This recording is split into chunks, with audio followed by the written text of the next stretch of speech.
Devlin, Untamed. 5, 4, 3, 2, 1.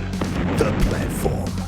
iOS, it's only sport. Welcome to the podcast. Martin Devlin, Lachlan War, reflecting on the whole day's worth of sports, news, views, interviews. What a treat for you. Hamish Kerr, high jump gold medalist, first up on your podcast. Sit back and take it in. 15 mins with New Zealand's Olympic champion. We also go to South Africa and talk about just how awesome those Springboks look. They're the number one team in world rugby right now. And it's not just because they are just so physically imposing. They are innovative. Since when have you heard that word used in a sentence, the same sentence as the Springboks? Without doubt, unquestioned, they are the number one team in world rugby. They are what we once were. How do we get back to being as good as them? Blah, blah, blah, blah. Miles Davis is always on a Wednesday on the podcast. We did the tight five. We played glass half full with the Warriors and began the show the same way as we do every day. Tablets in hand, I say gather my flock. It is time for a sermon. Let's select the All Black side to play the Argies on Saturday. Go to the mountaintop. We live in an amazing, amazing world, and it's wasted on the crappiest generation of just spoiled idiots. What changes should the All Blacks make for Saturday's second test versus Argentina? Not what changes will be made, but what changes do you think should be made? Because I do expect the side to be pretty much the same 23 that lost in Wellington. The selectors never ever make sweeping wholesale changes to any All Black side unless it's playing a Tier 2 nation a la Fiji and San Diego. And realistically, there's also not a huge well of players sitting there who are so much better than the incumbents anyway that they deserve to be picked in their places. But we didn't play well. Clunky, clumsy. We haven't improved at all since the England tests. In actual fact, I think we've gone backwards since we lost the World Cup last October. So if you were Razor, what positional changes might you be thinking? Here's mine. Number one, Will Jordan starts at fullback. He's back, he's fit, start the guy. Number two, that means Beauden Barrett either doesn't start or he starts at first five, which is what I would do. Barrett at 10, and I'd also start Cortez Ratima alongside him. TJ on the bench. Start the young buck at halfback. Again, if you've got TJ and Damian McKenzie, you've got experience there and inexperience. So if you start Beauden Barrett at 10, there's your experience. Cortez, inexperience. Number three, Caleb Clark comes in for either Talia or Sevu. Caleb on the left wing, either of the other two on the right. Number four, Sam Cane, bring him back at 7. Dalton Papali'i hasn't really done anything wrong, but he also hasn't really done anything memorable either. His presence is barely noticed. And in that position, we've got to have a guy whose name you hear 10, 12 times during the commentary. To me, Dalton's a bit like Samipeni versus England. We know he's a good player, but is he really the best man to play 7 for the All Blacks at the moment? I don't think so. I'd also replace Tupu Vai, give Josh Lord his spot and put Vai on the bench. So there is a few changes there, 5 or 6 immediate ones, because change is necessary. Why? Because we lost. And the consequence of that is that players have to be dropped. Devlin. What do you want? We want information. Information. You won't get it. The Platform. What is in the sports news headlines? A host of Kiwi Olympic athletes have touched down in New Zealand after their campaigns in Paris. No doubt a warm welcome received, felt, and why not? Because it was a record-breaking Olympic campaign for New Zealand. Just to remind you, our most ever gold medals, the first time we've gotten double digits in golds at the Olympic Games, 10 in total, beating our 1984 mark of 8. Also 20 medals in total of all the colours, which is an equal record. Of course, we had 20 in Tokyo. Among the arrivees, Dame Lisa Carrington, who now has 8 golds in her career at the Olympics, 3 of them at these games. What's she looking forward to most about being back in New Zealand? Seeing her dog, enjoying a coffee. I haven't seen my dog in 4 months, she said, so that's a really big thing. And also, I haven't really had a good coffee in 4 months. He's going to go berserk as Cole. So that's the dog's name, Colin. What's his name? Colin. Colin. What a name for a dog. It's brilliant, isn't it? It's like the Australian TV show, Colin from Accounts. That's about Colin the dog. But her dog is called Colin. This show. You've got to watch it, mate. King Charles has praised New Zealand's athletes' grit, spirit, and outstanding performances at the Paris Games. I've also seen a number of photos on Twitter and Instagram and all these social medias that the kids command these days, saying that New Zealand and Australia is, quote, the goated region of the world, because both countries do a pretty good job at punching above their weight. All right, cricket. A sensational catch by black cap Mitchell Santner created a flurry of excitement during the Northern Superchargers' 21-run victory over the London Spirit in the 100 in England overnight. Head to the Stuff website to have a look at this sketch. It is pretty incredible. I would agree with that. Some news outside of New Zealand. A good day for Manchester United. They've signed Bayern Munich pair Matthias de Ligt and Nusir Mazraoui, I hope I pronounced that right, in a move that could cost nearly £60 million. And more good news for Manchester United. One of the most underwhelming players, one of the most disappointing signings that they made, I think it was about 5 years ago they did so, has left the club. Aaron Wan-Bissaka's gone. Harry. Oh. Yeah, sorry, no. It's the other guy. You've still got like 6 other players you need to get rid of. More football. Scottish club Rangers have crashed out of the Champions League after a 2-0 loss to Dynamo Kiev. Now, the Champions League hasn't started. This is like the qualifying round. So for Dynamo Kiev, they head to the Champions League playoff round. That's for the second time in 3 seasons. Circling back to the Olympics, actually, there's a story about a Pakistani gold medalist. The country has just gone absolutely bonkers over Ashad Nadeem. He's being lauded as a national hero. He's touched back down in Pakistan. He won gold in the javelin.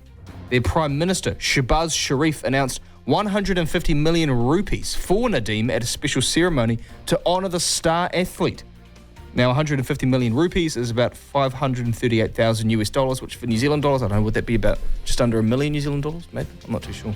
And here's some comedy for you on this fine Wednesday. It's a fine Wednesday in Auckland. Premier League Chief Executive Richard Masters says it is, quote, self-evident the case around Manchester City's 115 charges needs to be resolved as soon as possible.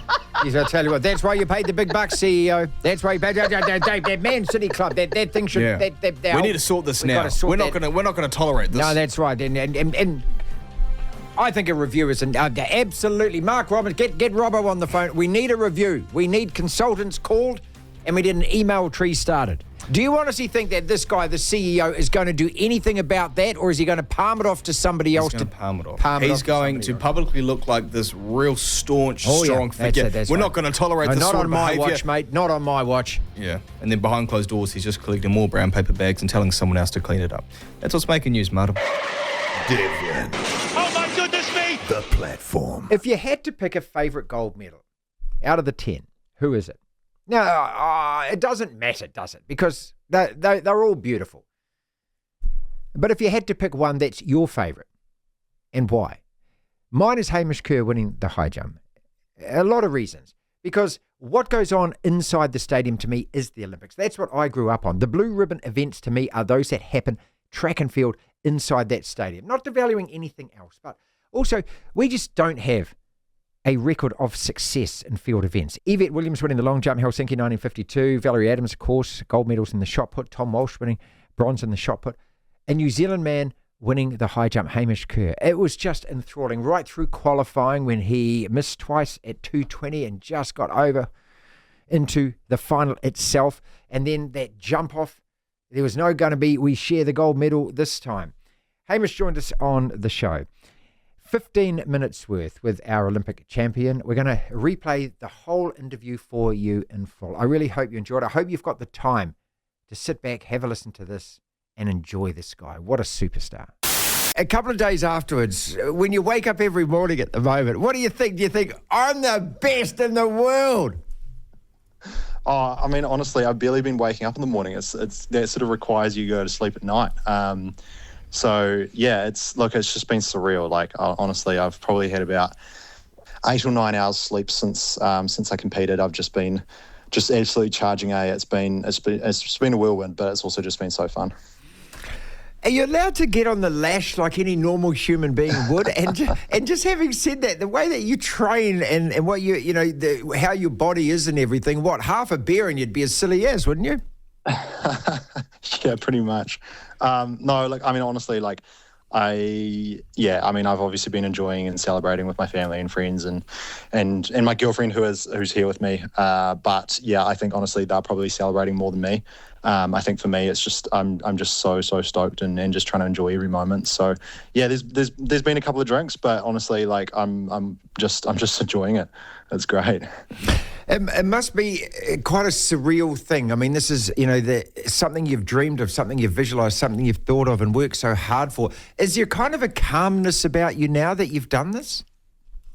Yeah, I mean, look, I was talking about it with my siblings and my girlfriend today at lunch, and I think for me, like, I'm obviously overjoyed. I'm obviously partly shocked, and I think part of me is still in denial as to what's happened, but at the same time, like, we worked for this. Like, we put a really good plan in place, and we knew that the training and the attitude that I was taking into the games was one where, potentially something really, really cool could happen. And so I think that for me, like, there's just this piece of knowing that we put our minds to this. It wasn't a shock. I think potentially the way that I won was probably slightly more shocking, just with the whole jump off and everything. But I think at the same time, like, we'd worked really hard for that, and that's the results you get when you work really hard.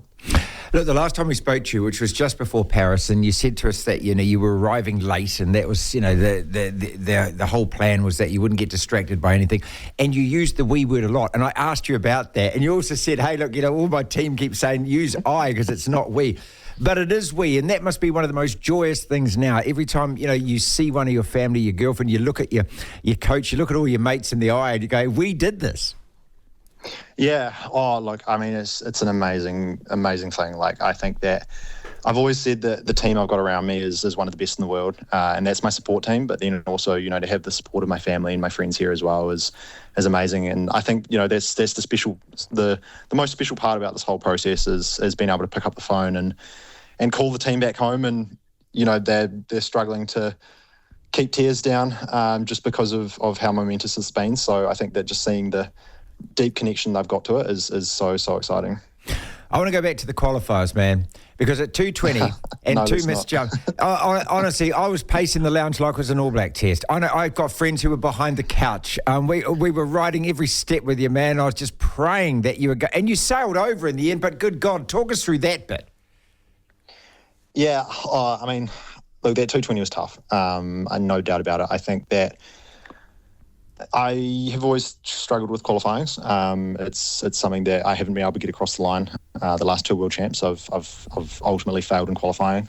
With the most notable one being Budapest, where I was ranked pretty highly going in and didn't even make it out. So I think that that first miss that I had I was trying pretty hard, probably a little bit too hard to really clear the bar. I sort of wasn't trusting the timing and the rhythm that I had, and then that second one, I genuinely was just so nervous that my legs buckled. And yeah, it was tough. Like, wow. I was sitting there on the stand thinking, maybe I've got all the goods except for the dog in me. When that last little bit comes, maybe I'm just not cut out for this. But I think that was the amazing thing, was that my coach, Jimmy, who is also such a good friend of mine, he just looked me in the eyes on that last attempt, and he said, "You've done this a million times. Like, you can do it. I trust you. Like, I know you will." And I think that being able to look into that abyss in a way, and be able to drag myself out of it, knowing that would have been over, that would have been my dream just gone. And honestly, I don't know how I would have actually been able to come back from that. I think that, having 3 world champs or Olympics in a row where something like that has happened, I think that I would have been seriously questioning whether I was going to continue in the sport. So yeah, to be able to kind of have that battle-hardened moment and then be able to back it up and just continue. Once that had happened, honestly, it just kind of felt like mentally all the rest of it was pretty easy. God, that's the outhouse to the penthouse in one quote there, isn't it? That's how fine. I mean, the bar is wobbling as you're saying that. Yeah, it's crazy. Like, honestly, like, I think that was probably what set me apart as well in that jump off was, I had 3rd attempts. It wasn't the only one. I also had one at 2:31 when in the final. And, to be able to know that you can you can bring it out when it really matters. It just gives you so much confidence going into those sudden death moments. Hamish Kerr, gold medalist in the whole high jump with us, and we wondered over the last couple of days here about, whether it's going to take a good 5 or 10 years for this really to sink in, because we don't win medals on the track. Yvette Williams, these names. Valerie Adams, of course. Tom Walsh is outperformed as well. But to win at such a blue ribbon event, this is history, is what it is. It's something that I don't know will be repeated, but it's forever now. Yeah, look, I think what's scary is, we've got such a rich history in the sport, and we were kind of sitting there on Saturday night afterwards and kind of talking, and I don't know this for sure because it was just a brief conversation, but essentially pretty sure of all the rich history we've got with the sport, we've only had 5 people win Olympic golds. And so to be a part of such a small group of people, given how much of a history we've got in the sport, I think it really kind of shows how hard it is to win one. And so, that's something that I'm now put my name on. And I think that, with athletics, one of the crazy things is that it's such a global sport. There's 32 competitors in the high jump. Almost every single one of them is from a different country. And then, the next 32, the guys who will just happily replace your spot if you don't qualify, they're also from different countries. It's you can go anywhere in the world and there's track and field. And so to come here and have all these people biting at your heels and to be able to kind of come away with the goods is a pretty special moment. I want to go to that final now. And it's interesting, you talk about 32 men from all around the world who are bitterly competitive and they all want to win. Yet at the same time, there's a hell of a camaraderie between you. I mean, I saw when you missed a jump, there's Marco giving you a bit of a pat and a bit of a cuddle, a bit of a slap on the bum with a couple of others, a lot of conversation going on as well. What's that all about at the time? Is that to relax you? I mean, what kind of words do you say to each other? Yeah, it's just a circus, right? We love putting on a show, and I think that we want to encourage everyone to do better because that adds to that show. And so, yeah, I think for the most part we're all pretty deeply connected to our performances, and we want people to perform well. So a lot of that is just pure encouragement, and a lot of it is just going, come on, man, you've done this before, you can do it again, and really just kind of willing people on. But yeah, at the same time, at games like that, it's definitely a lot less than it would be in a Diamond League, just as everyone's quite a lot more focused on their own selves, that's for sure. Inside that stadium, I've been in that arena. I was there for the Rugby World Cup, not on the grass, obviously, and which is what I want to ask you about because, when you're in the stand looking at it, it's a magnificent stadium. When it's full and the French, and they all do that bouncy thing and the place feels like it's an earthquake, but you're in the middle of it looking up at all of that, like it's the Colosseum or something. What does that feel like? Yeah, it's amazing. It was overwhelming, to be honest. My first couple of jumps in the final, I was still just, I was just so nervous. And I think it definitely took a while to kind of get used to that stadium. It's amazing. The sound is just beams down onto you and it just kind of centers in the middle. And the French are just the craziest supporters. They love everything. They love getting the crowd going and they love when there's races on. It's just nuts. So to be able to get that crowd going the way that I did, especially those last jumps, was just absolute madness. But at the same time, by those last jumps, I was actually pretty tuned out to it. I barely even heard anything when I cleared that last one. That nutso thing going on, and look, it's more for me or anyone else like me that's watching. Here am I thinking, it's your comp and you're going to get clean jumps. And no, there's guys running around the track. There's people throwing javelins. There's all kinds of stuff going on. And then you have to pause and wait for the race before you get a clean bit of track to go. So all of that's going on in your mind at the same time. Then you've got your coach kind of right there. You're clapping the fans, everything else. So, yeah, as you say, it is quite a circus, isn't it? Oh, absolutely. But we wouldn't have it any other way. I mean, that's what's amazing about live athletics, especially with a really competitive field like that. You go down there and there's so much stuff going on that as a fan, you can just sit there and just soak it all in. And, if you get bored of the high jump, go watch the javelin. Yep, if you want to watch that, then go ahead. And, there's all these different other things kind of going on in the background. So, yeah, it is a pretty cool thing to be a part of. Okay, so at what stage in the final, because again, you'd said to us before Paris that you thought 236, that you'd have to jump 236. So, and 237, they shared the gold medal, obviously, in Tokyo. I don't need to tell you this. At what stage did you think, after you got over 231 and the competitors are dropping off, at what stage did you think, right, I'm in the gun here, I got a real chance? I think, probably when I cleared that 236 first attempt, that was when I really knew. The 231 third attempt, that punished me. It meant that I was sort of down in about 4th or 5th place going into those last jumps. So I knew that I really had to focus on getting clean jumps for at least a couple of heights.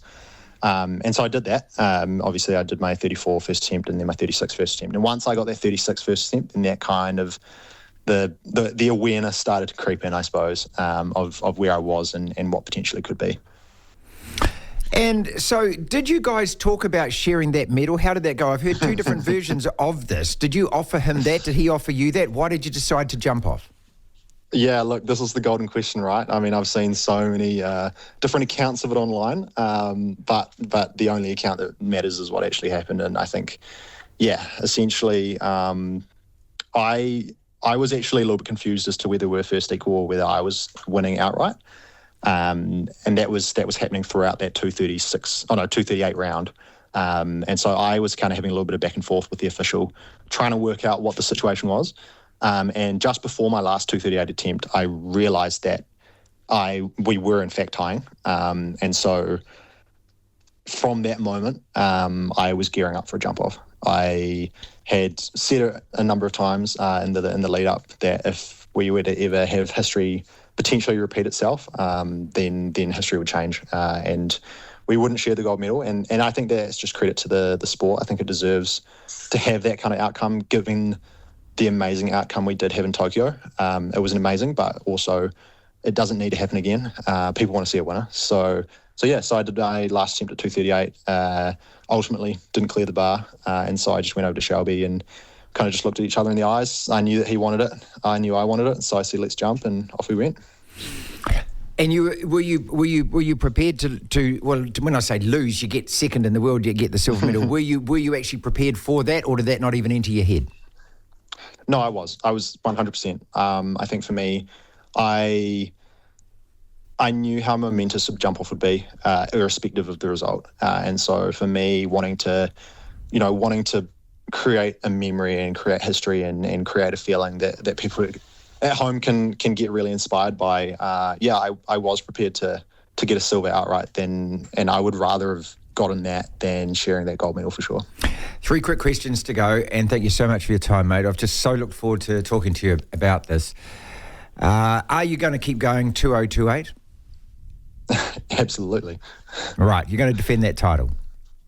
Yeah, there's very much. I mean, I wouldn't say it's the immediate goal. I've got a few other things in my head the next couple of days, but yeah, I mean, at no chance am I looking at stopping at the moment. I just feel like I'm so in love with my jumping and my sport and the team I've got around me and the opportunities the sport gives me. So I'm very much in it for the next few years at least.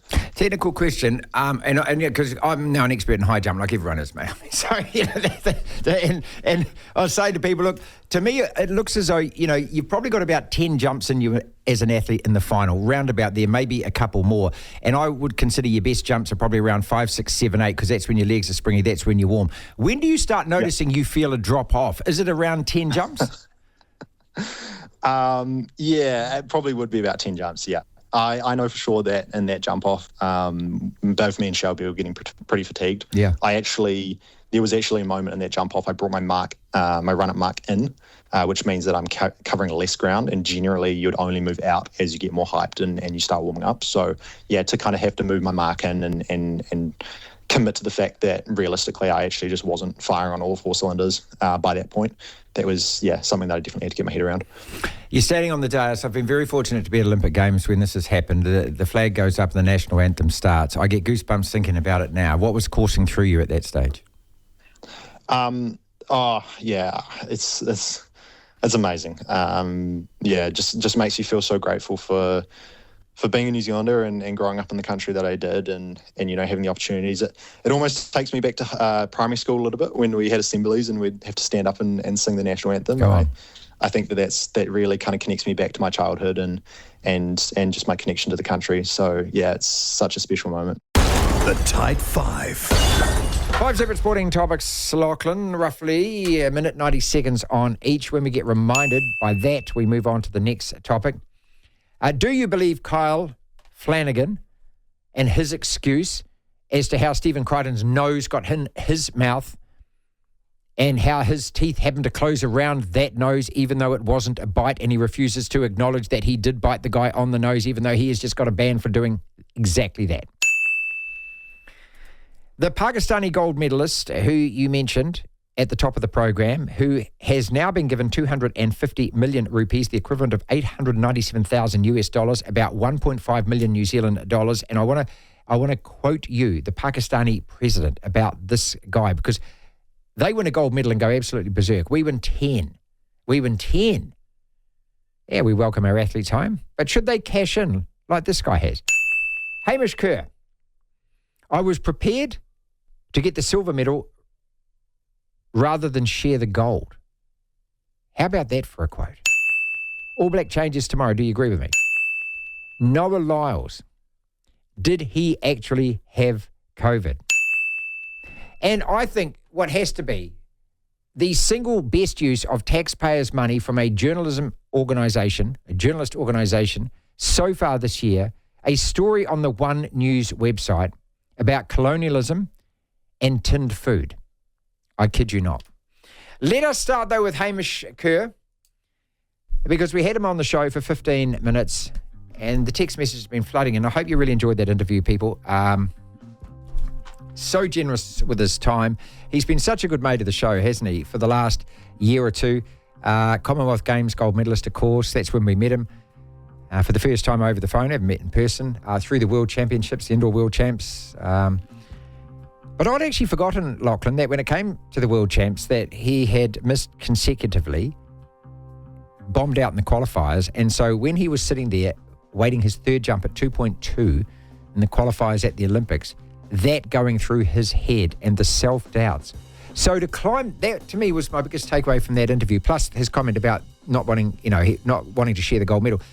But can you imagine the demons that are going through your mind at that stage? Here you are in Paris, in the stadium. You're the top seed. You're in the qualifiers. That's a jump that you could do in jeans, right? And you've just missed it twice. And you're thinking to yourself, crikey, I just bombed out at the World Champs. I didn't get through the qualifiers. I just bombed out at 2 World Champs. This could be the third in a row. I might give up after this. And overcome that. I can only compare it to things that I personally, not to say that I'm an athlete or anything, but when I was young playing a game of football or a game of rugby, or because I used to compete at an athletics club, that when you are in a moment of the game and you make a mistake, particularly in football, as a defender, because that's what I played, and then what goes through your head, and all you've got is the parents of your teammates and the opposition and their siblings and maybe a couple of friends and the ref. It's not a big crowd, as you know, your son's played football, but then when you make a small mistake, all the eyes are on you, and if you make another one, you go, oh my gosh, I just made another mistake, and you feel horrible and embarrassed.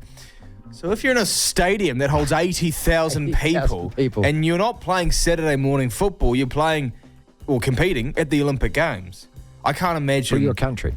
Especially when you miss those 2 jumps that you usually get.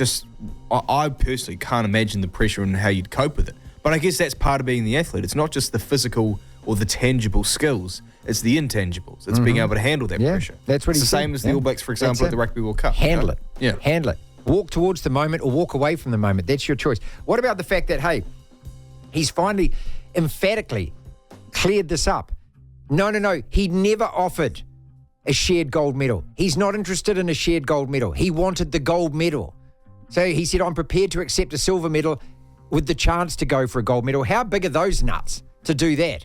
Because if that was me in that situation, I'm not so sure I wouldn't go, well, a gold medal's a bloody gold medal, you know? I'd hate the idea of sharing it, though. I do kind of understand that. But at the same time, if you say no and then you get silver. You know that I would Devlin myself, mate. Yeah. I would you would. There's a Devlin curse. I would on silver. I'll tell you what, if I said let's go for gold, give me the silver now. No, what would happen is you get the silver and then they'd do a count back and find out, sorry, stuff that up. You're disqualified. Sorry, actually, in actual fact, if you'd actually stopped then you would have got the gold, but now yeah. Okay, how about the Pakistani president who says Ashrad Nadim, I hope I pronounced that right, who won the javelin for Pakistan at the Olympic Games. Every Pakistani is happy and the morale of the country is sky high because of you. Oh. How about hearing that? Country of 100 million people. So again, New Zealand, let's just third stop. world country as well. But just stop and celebrate what's happened here. Yeah. Our brilliant athletes and the smiles that they bring us, and we do contribute because it's our taxes, High Performance Sport New Zealand and Sport New Zealand, and the small portion that goes to those athletes they are grateful for. We do lose our minds a bit sometimes. Let's give them some bloody cash, mate. Yeah, we do look for the negatives. We look for the most controversial elements. Everyone lost their minds over the Algerian boxer and the Taiwanese. I think the other one was Taiwanese. Excuse me if not. Pretty sure. Fair enough. There's discussions and maybe arguments to be had there. But at least if our line of work, for example, let's assume that we're not in media, we're not sports radio blokes and jocks and whatnot. That we're just two people who go to an accounting firm and work there, or we're lawyers or whatever. Just isolate the fact that New Zealand just got 10 gold medals at Olympic Games. Let's enjoy and celebrate. Yes, absolutely. Let's not argue over silly, stupid things. We can argue over the All Blacks because it's ingrained in us maybe, but I don't know. Let's just celebrate it. I mean, if you're hearing that, just quickly, that a country of 100 million people, you've made them happy. Mm-hmm. My gosh. God. How great do you feel? Yeah, I tell you what, hand over that cheque before you... I know, happy's good. Money good too. Money good too. Kyle Flanagan bit Stephen Crichton on the nose, okay? This was St George versus the Dogs over the weekend. There was blood coming out of Crichton's nose. Flanagan denied the charges. He's copped a 2-week ban from the judiciary. He says, Crichton moved his head forward to suffocate my face with a smothering feeling. I felt trapped and locked in. I felt like I had nowhere else to go, and then I used a crocodile technique to roll over and play the ball for my team. I partially closed my jaw. I did not bite him. I did not cause those injuries. Is that accurate, word for word? That's word for word. He tried to suffocate my face. He tried to suffocate my face. And look, I'm reading it off the website. Flanagan's lawyer argued that Crichton had caused the shearing-like cuts on his nose when he brushed it against Flanagan's teeth and moved it side to side as he tried to remove it from his mouth. I don't think it's... Or you bit the guy on the nose. I don't think it's totally beyond the realms of possibility what Flanagan is saying, because I think it was last year. Do you remember... It was Raiders versus Knights, and Tyson Gamble for the Knights, who's a bit of a niggler. He's a Michael Ennis. He's that kind of character in the field.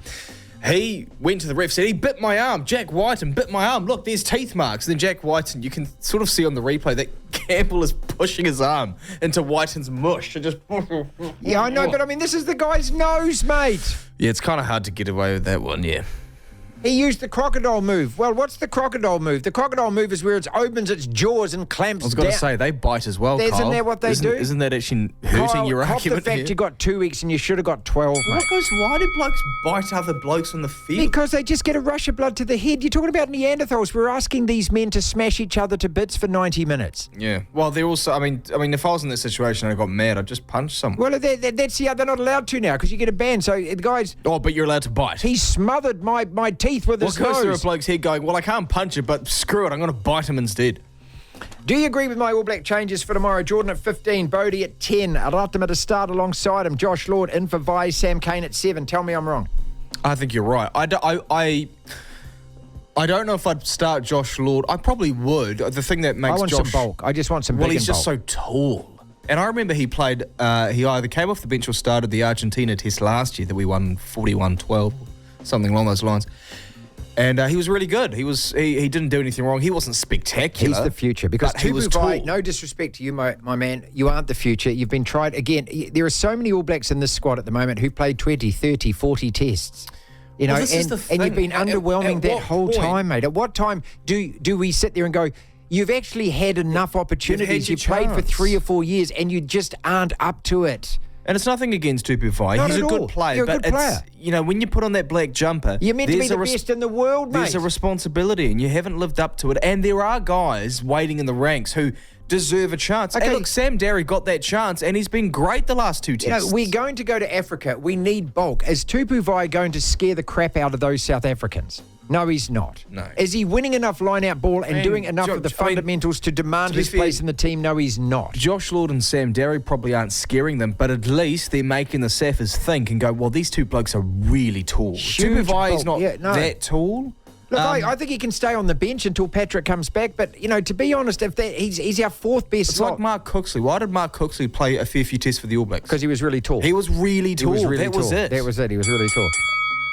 Noah Lyles, did he have COVID? This is the 100-metre champ at the Olympics who should have won the 200 because that was a specialist event. He strutted around. He talked a big game. He did win the 100. Good on him. He won it by a 5,000th of a second. He got beaten into third place at the 200.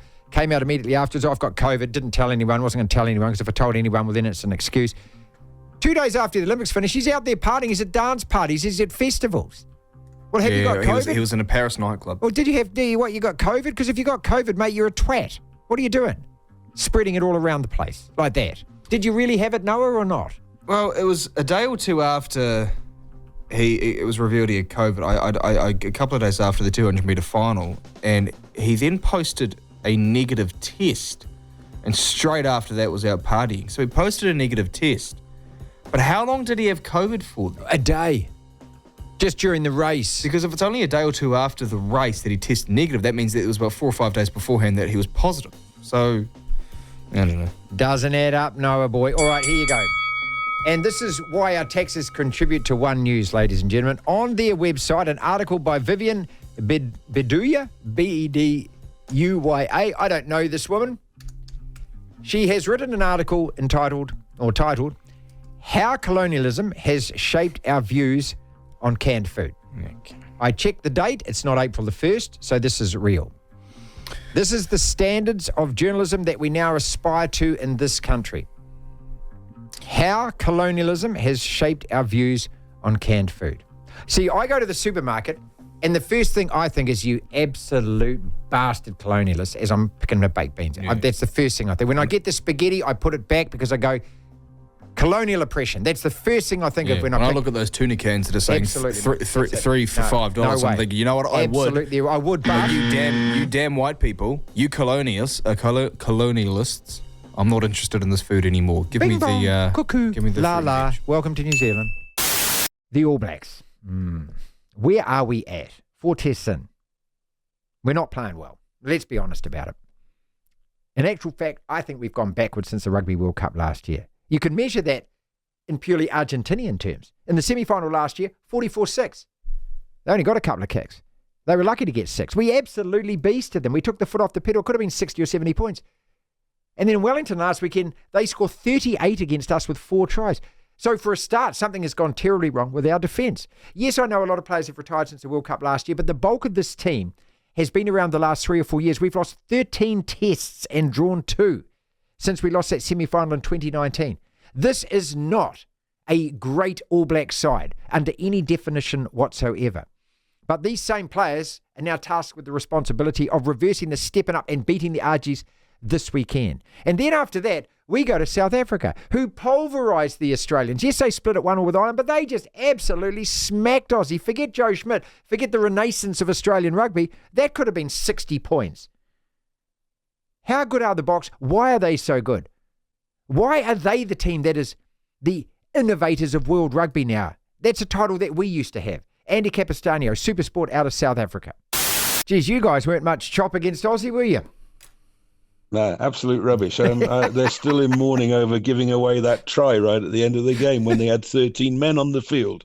It was very nice, didn't you think? Didn't you think it was really nice of Luke Pearce, the referee? He saw that it wasn't a contest. Mm-hmm. So he thought, let's just throw a couple of Springboks off the field, 13 against 15, and the Aussies can play against a rugby league team. Oh, look, I mean, there's nothing worse than when you get really patronising. But I got nothing, mate, because, I mean, we lost to Argentina with a half-full stadium. Before we get on to that, let me just throw a little bit of praise here your way. After watching the 2 tests against Ireland, which were beastly, they were big physical tests, they were hard up front. What has impressed most about watching on the weekend, and forget how good or bad the Wallabies were, is it's the innovation that's coming in, Andy. I mean, this is, South African Test rugby, as we both know, traditionally does not look to innovate during Test rugby. But you're doing line-out moves. You're putting your forwards in the back line. You're swapping players around and just trying different things out. Where has this come from?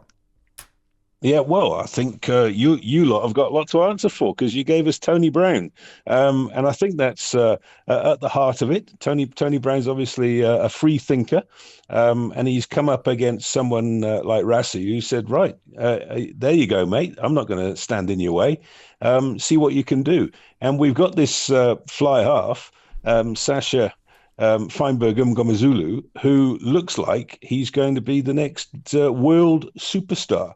And he's obviously flourishing under Tony Brown. You've got Cheslin Colby throwing the ball into a line out. Yeah. The thing about the line out move that everybody's talking about, that ball that goes to the back and then comes back to the front, that's not new. Rassie used that with Free State 15, 20 years ago. So that's a rave from the grave, that particular move. And he digs it out every now and again. And didn't it work well? But I'd like to turn things around and just say how distressed I am at what has happened to Australian rugby. We've spoken about it a couple of times before, but I've been an admirer of Wallaby rugby since I saw the 1984 team that came to Great Britain and won the Grand Slam with the Ella brothers and Andrew Slack and Campese. And they set the standard for world rugby, and that's 40 years ago now. And what I saw on Saturday was an absolute shambles, and I really wonder what's going on with Australian rugby. Okay, big breath, because there's a lot to unpack there. First and foremost, it comes down to cattle, and that's the problem with the All Blacks at the moment. We can talk about whatever we want to talk about, but are the players actually up to it? And this is the equation that I use for the All Blacks. Back in 2015, when we won the World Cup back-to-back, like you guys had just done, Andy, if you picked a World 15 at that stage, probably 6 of the forward pack were ours, probably 3 or 4 of the back line. You ask yourself now, honestly, how many All Blacks are in a World 15? How many All Blacks would be picked to play in the Springbok team? And the numbers are frighteningly low. Let's use the same process and apply it to Australia. How many of those players are going to make a Springbok team, let alone a World 15? And this is the problem that Australian rugby has. It's eroded over years, decades even. It's not something that happened yesterday. But at the moment, the stocks are low. Their best athletes play AFL, they play rugby league, they play football. God, they do swimming, they do whatever. And they're picking from what is left. And then you've got to add to that the competitions that are being played. And when you look at Super Rugby, if you did watch any, well, I mean, those Australian teams are barely competitive, Andy. That's the truth of it. So he's got to cobble together 15 to 30 players and make a test team. And at the moment, I just don't think that they've got the strength there. I think you got to go back to that period when we tried to expand Super Rugby. And we went from Super 12 to Super 14 to Super 15. And Australian rugby got too big for its boots. It spread its base too thin, and they're now reaping the whirlwind from that. I think, and I hate to say this, but they've got to go back to basics. When Queensland and New South Wales were good enough on their own to play Test rugby, they've got to go back to that. Well, we're facing the same situation here. We've got a national provincial competition, which our CEO has called not fit for purpose. Now, when honestly, I mean, it was the dumbest thing he's ever said, and he said some dumb things, but when the CEO says that, I mean, where is the foundation bedrock of your sport then? In New Zealand, it was really simple. It started with club rugby, then NPC. You got from there into the Super Rugby. From there's your path to the All Blacks. These days, that's been completely eroded. So as an 18-year-old, you go into an academy camp. I mean, that just means that you're in the gym all day. You train with other people that tell you how good you are, and that what you're meant to become an All Black from that. And I think the same thing that is happening to... It's true, Andy, that's happening to Australia is happening to us as well. Our playing stocks are as weak as they've ever been. We've now lost 13 tests in the last 5 seasons. That's unheard of in All Black rugby. Yeah, absolutely. I mean, there was a time when you lost sort of one test every other year. Yeah. And we all remember that. I think you've got to look at the Springbok setup. You talked about the CEO. So we had the battle in this country for years and years saying, if you don't play in South Africa, we won't pick you. And then it got to the stage where our currency was so weak that you couldn't stop players from plying their trade abroad. So the team that beat Australia on Saturday, and we'll do it again next Saturday with a completely different team, is made up of people who play in France and Japan and Britain, and very few of them actually play in South Africa. And I think you're probably going to work a scenario in New Zealand where you've got to say, well, we can't stop our best talent seeking the best wage that they can get. We've got to eat humble pie and say we'll pick them when we need them. To hear the full interview, download the platform at the App Store. Via Platform Plus, you can go back and listen to the whole show and all of the interviews in full. We need to talk. We need to talk. It used to be what is more chance of happening. We're pressing pause on that because your new favourite game is called Glass half full. We're about to play it with the Warriors. Yes! I just give you a name or a situation or something to do with the Warriors and you tell me glass half full or glass half empty. Andrew Webster is coach. Oh, glass half full. No question about it at all. Second album syndrome. It's been bloody tough this year for the guy. I still believe in him. In actual fact, I want him to be given ultimate power over everything to do with that team. Everything. Coaching, recruitment, player management, the lot. I want him to be buying and selling. I want him to be getting rid of players. I want him to clean out that squad. I want him to be that guy. I have absolute faith in this man. Next! Glass half full or glass half empty, though, with his coaching panel, those that are around him. I'll say glass half full, just because I like Richard Agar. I think he provides a different sort of insight, comes from the UK, a different background. The only reason I'd be a glass half empty would be, and it's nothing against him, but it's purely Stacey Jones has been there for a long time. And I just wonder if the voice could get a little bit stale and someone from across the ditch could be better suited to that role. I'd like somebody in there that is abrasive, that challenges everyone in that room. Because things have not gone well this year. And I'm not sure that all of the selections that have been made, especially the way that the bench has been used and those picked to play on the bench, has been right. And I don't know because I'm not there, but I do wonder whether there are too many yes men around that table. So I'm going to go glass half middle for that one. Next! Glass half full SJ, Sean Johnson. It's kind of hard because he's retiring. Well, that means it's glass half full. Is it? Yeah, we're celebrating his career. Yeah, okay, glass half full. Sure. Having said that, it would have been a mistake to sign him for next year. He's just too injury prone. It'd be a mistake to sign him to a deal that would have him starting at halfback. Yes, I'd agree with that. Next! Glass half full or glass half empty, RTS? Glass half empty, absolutely. I think his position is not centre. As much as there is a lot of fluidity with rugby league in the positions, particularly in the back line, I don't think for a second that he can play that position to a high level when you look at the likes of Stephen Crichton, Herbie Farnworth, Katoni Staggs. I'm missing probably a couple of big names who play centre and are brilliant in the NRL, but they're the three off the top of my Well, how about head. the guy that's going to rugby union? Joseph Swaliti. Yep, he's very No, good. not him. Joey Joey Manu. Manu. Well, both of them, to be fair, both of them. He's not at that level. He's not. No. Yeah, Latrell I still think is one of the best centres, even though he plays fullback. He's not at that level. I think Rocco Berry and Adam Pompey are better options in that position. I think Roger should play wing or fullback. Glass half full, glass half empty. The 6-7 combo for next year, TMMCHT. Glass half empty. Got to be glass half empty. Both of these guys, again, have been around the NRL a fair while now. And look, I don't care whether they've taken years off or come back or whatever it is. Even if they're nice guys, none of that matters. Are they the two that are going to lead the Warriors to a premiership? No, not at all. Okay. Not at all. In that case, well, hold up. To be fair, there's not many teams who have a halves combination right now that will. There's not many halfbacks out there that can win you a premiership. But Tamati Martin's older than people realise. He's been around a long time. Chanel Harris-Tavita, I think, is, with all due respect, been an average player on an average team for a long time. There you go. This is the key to any league side, is having your 6 and 7. And if the Warriors are serious about winning a premiership, then this is where the money has to be invested. Next! Glass half full, glass half empty. The overall squad, in terms of if these names were all there this time next year. See, I'm glass half empty on that. I think it needs a clean out. I think that this year has shown. Listen, last year, 4 or 5 players played out of their brain spectacular seasons. None of them have backed that up this year. Whenua Blake's been okay, but he hasn't been the player that he was last year. Devlin certainly hasn't. Sean Johnson certainly hasn't. Egan certainly hasn't.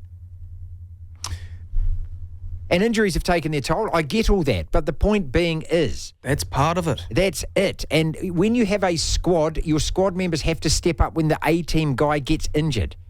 And it's quite clear that the Warriors don't have the strength and depth. The squad has to be reshuffled. There have to be new players come in. Whether they come in from the New South Wales Cup side, I don't know.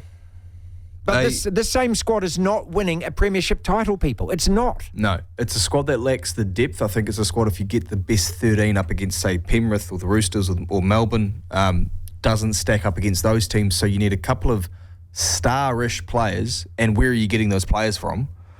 And also, you need depth. I mean, Brisbane are in a similar boat. As much as there's some seriously talented players on that Broncos roster, they don't have the depth they did last year. And guess what happened? And when they got injured, they went on a losing run. Final one before we go to the break and then get Brendan Telfer with us. All right, glass half full, glass half empty this season. Oh, glass half empty. And why? Glass fully empty. But, then you look at the Warriors' social media and they post this video about the Dolphins game and it's all spectacular music and tries and crunching tackle. We lost the game, mate. You're celebrating like we won it. We lost. That's the end of the season.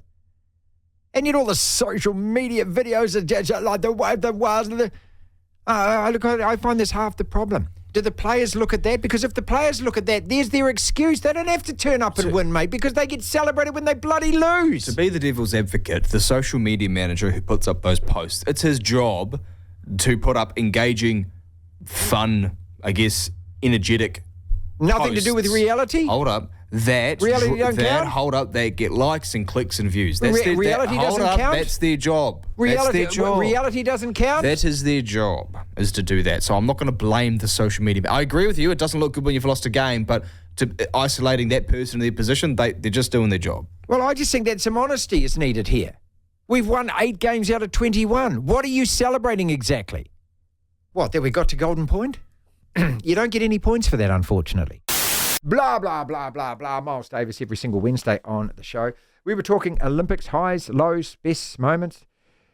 For a man who's lived in New Zealand since 1985, do you feel like a Kiwi when you actually watch us win medals, or you're still Great Britain through and through? The All Blacks have lost. Miles, help us here. Reselect the side to play the Argies. EPL starting this weekend.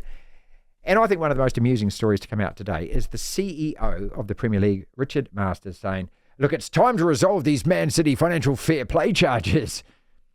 Right, so you're going to step up and you're going to give them a slap, are you, Richard? Or is it, another Mark Robinson? Are you going to call for a review, hire a lot of consultants, start an email tree and hide under your desk till it all goes away? Blah, blah, Miles Davis. The Premier League CEO, Richard Masters. Time to resolve the Man City charges. It's self-evident the case needs to be resolved for the good of the league. Is this guy Mark Robinson in disguise? Is he going to stand up and do anything, or is he going to call for a review and some consultants, do you think? He's just peddling out a load of the old cobblers, isn't he? Really, just sort of to make as if he's making a statement. Really he should be going out and saying, look, we've got to let the due process go through, but frankly, if it's down to me, I'd have booted them out years ago. The thing is, we know that they're bent. We know, but unfortunately, Man City have got more money than the Premier League. They've got more influence, more power, and they can hire better hitmen. So it's really going to be a bit of a struggle. How does this actually end? I think this ends with the Premier League eventually doing some kind of deal behind closed doors because they can't afford the legal battle. Because Man City have already indicated they can drag this out for 5-10 years. They can spend £500 million on this and lawyers alone, and it's a drop in the ocean for the oil magnates, Yeah, basically, I think that's in essence what I just said. But it doesn't matter, you don't listen, you white noise me as usual. But the thing is why hasn't it been dealt with already? Exactly right. Like, this has been going on for bloody ages now, a few years. And the other sides, like Forest, Everton, those boys are getting nailed straight away because they haven't got the same power behind them. And I can't see anything drastic happening, like points being deducted. Although the way City play, you could deduct 30 points and they still wouldn't get relegated. but it'd be nice if someone else had a chance to win the title. Yeah, I can't see anything really happening, but it should do, because they are probably, and I think Chelsea as well. Chelsea are a bit suspect to me. I think they should be going through their books as well. Let's talk about the Olympics, your highs and lows. And did you support New Zealand in the Olympics, or are you just all GB? I'm mainly GB, but I like, there's certain athletes that I really like, and I was really pleased that Co won. Obviously, when you get the likes of Carrington, it's great to see those go. But the thing, I think the highlight from and I don't feel like it's my win, if you know what I mean. The GB ones I do, the Kiwi ones I don't. But that's probably because I don't want to take sort of the reflected glory as such. But I do get an enjoyment out of it. And I think the highlight for me was Hamish Kerr. I just... there's something about, and you expect the rowing medals, you expect those sort of things. And Lydia Ko, obviously, she's one of the top golfers, and she always performs well at the Olympics. But Hamish Kerr, I've never thought in my lifetime that New Zealand would have a high jumper that would win an Olympic gold and be number one in the world. It's phenomenal, and he seems like such a good chap as well. So that was my highlight. The low light, mate, and you should really rip into your mate Peter Fitzsimons, who's going on about stop all this bullying, she's a hero. Ray Gunn, she organised the qualifying, she stitched it up. No decent break dancer entered. There's only about 15 in the one where she won it, and she was an absolute disgrace and an embarrassment. So don't turn her into a hero. You may say don't bully her and don't be mean because she tried her best, but she, finagled and conned her way into getting a place, and she should be roundly lambasted for it. I totally agree. It's shameful. Although Matt Gunn, even as his Aussie perspective, he loved it. He said she taught the world the kangaroo and the dead platypus and everything else. Miles, help us out with the All Blacks here, man, because we've just gone backwards. I mean, we're playing like worse than your mob. That was awful against Argentina. Well, do you know something, though? Do you know what's wrong with it? It's not the players, it's the fans. You've still got this entitled thing. We lost to another international side. What's wrong with us? Well, what's good about them? They deserve that win. If you want to know why you're maybe not as clinical and dominant, I'll tell you, Whitelock, Smith, Moanga. There's three reasons straight away. You can't replace that sort of experience and skill overnight. And the rest of the world is catching up. And that's not fair, Miles. That's not fair. We're the All Blacks. You don't catch us up, mate. There's no more arrogant sports fan in the world than the All Black fan. They're going about England, mate, but you talk to any England rugby fan, they're having a laugh. Oh, come on, you Ray Henry's at bollocks, mate. Yeah, I bet. They love the ball. You've never been to a game in England, mate. You've never been. Oh, I don't have to. I've never been to the moon. I know it's not made of cheese, mate. I tell you what, I know what your England fans are like because I've known you for the last 25 years. Yeah. I know, mate. I remember Andrew Mertens, Frank Bunce going in an interview before an England game, no, it's terrible to lose them. And I look through their record, they've never lost them. How the hell do you know, mate? What, because your granddad told you? That's our podcast for today. Thank you so much for listening. If you want to listen to the entire show, 1 till 4, Monday to Friday, download the Platform app, and via Platform Plus, you can go back and listen to whatever shows over however many weeks at your leisure, at your listening pleasure. Platform Plus. First thing to do, though, is download the Platform app. Devlin. Unbelievable. Incredible. The Platform.